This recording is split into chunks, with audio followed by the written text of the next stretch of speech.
Sinarhan po naman ng Department of Migrant Workers ang isang kumpanyang illegal na nagre-recruit ng mga seaman sa lungsod ng Maynila. 2 buwan daw na minamanmanan ang Double D Training Consultancy Firm sa Santa Cruz, Maynila. Ito nga po'y kasunod ng mga sumbong tungkol sa umano'y illegal na pag-recruit nila ng mga seamen mula pa noong buwan ng Agosto. Aabot daw sa 80,000 piso ang hinihingi pong processing fee ng firm. Depensa ho naman ng admin manager ng kumpanya, nagre-refer lamang daw sila ng mga nangangailangan ng seaman.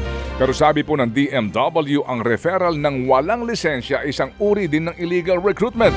Maharap sila sa reklamong syndicated illegal recruitment kung saan habang buhay po ang pagkakabilanggong kaparusahan.